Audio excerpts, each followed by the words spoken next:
Assalamualaikum warahmatullahi wabarakatuh. Salam sehat untuk siswa kelas 6 SDN 008 Samarinda Seberang. Semoga selalu dalam lindungan Allah Subhanahu wa taala. Anak-anak, hari ini kita jumpa lagi untuk belajar IPS KD 3.1 materi kondisi geografis Asia Tenggara.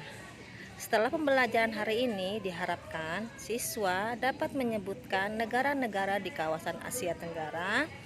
Siswa dapat mengidentifikasi kondisi geografis negara-negara di Asia Tenggara, dan siswa dapat menganalisis manfaat kondisi geografis negara-negara di Asia Tenggara. Asia Tenggara adalah sebuah kawasan di benua Asia bagian tenggara.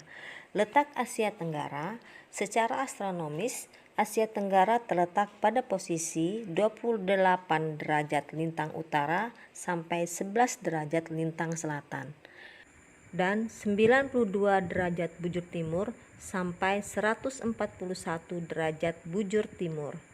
Secara geografis, Asia Tenggara terletak di antara benua Australia dan daratan utama benua Asia, serta terletak di antara Samudra Hindia dan Samudra Pasifik.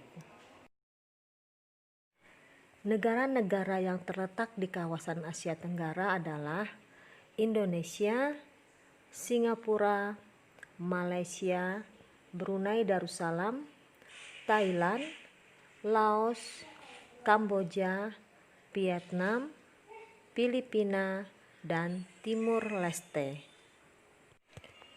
Karena kawasan di Asia Tenggara dilewati oleh garis khatulistiwa, maka negara-negara di Asia Tenggara beriklim tropis.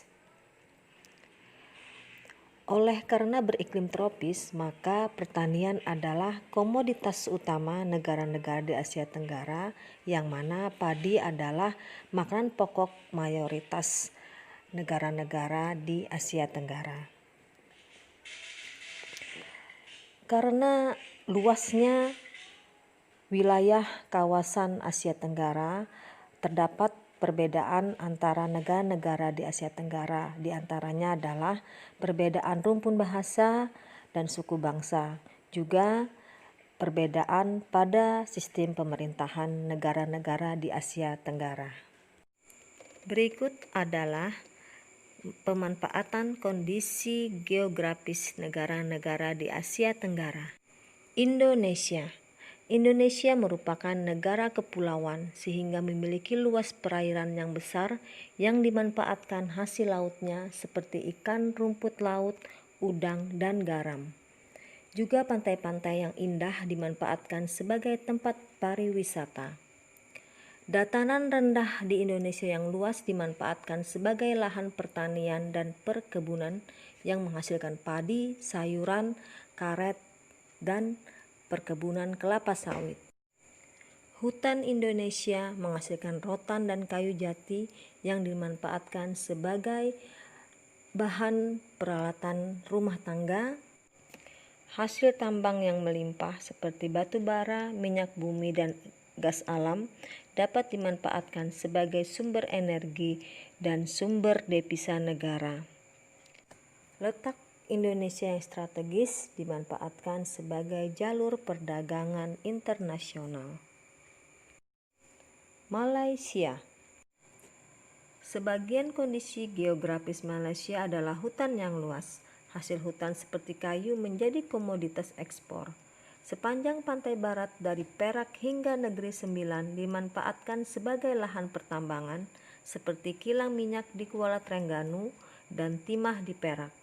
Malaysia juga memiliki perkebunan luas yang menghasilkan karet. Hal ini membuat Malaysia menjadi penghasil karet terbesar di dunia. Singapura.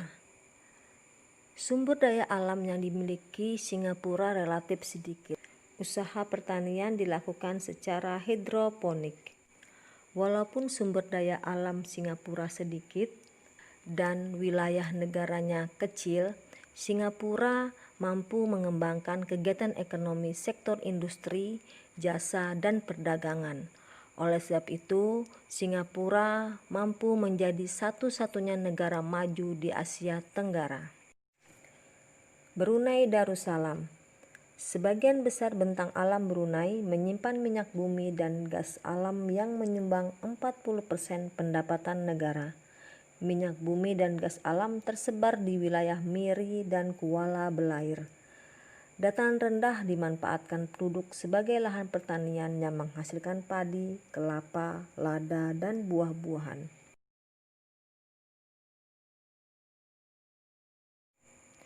Thailand. Kegiatan pertanian banyak dilakukan di sepanjang Sungai Chao Phraya. Hasil pertanian terbesar adalah padi. Bahkan Thailand dijuluki sebagai lumbung padi utama di Asia Tenggara.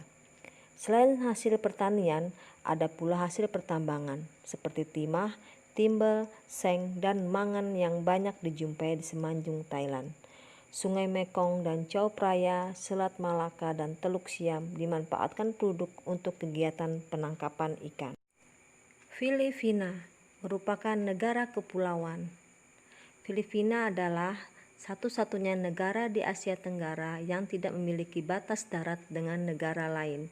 Masyarakat memanfaatkan dataran rendah sebagai lahan pertanian dan perkebunan. Hasil pertaniannya antara lain jagung, padi, ketela pohon, tebu, dan tembakau. Hasil perkebunannya antara lain karet, kelapa, dan kayu merupakan komoditas ekspor terbesar Filipina. Kondisi geografis di wilayah Luzon dimanfaatkan sebagai pertambangan emas. Anak-anak, silahkan kalian mencari tahu tentang negara Asia Tenggara lainnya di buku dan sumber lain. Anak-anak, marilah kita bersyukur menjadi salah satu negara di Asia Tenggara yang kaya akan sumber daya alam. Marilah kita jalin persahabatan dengan negara-negara di Asia Tenggara. Sekian penjelasan Ibu. Mohon maaf atas kekurangannya. Terima kasih. Assalamualaikum warahmatullahi wabarakatuh.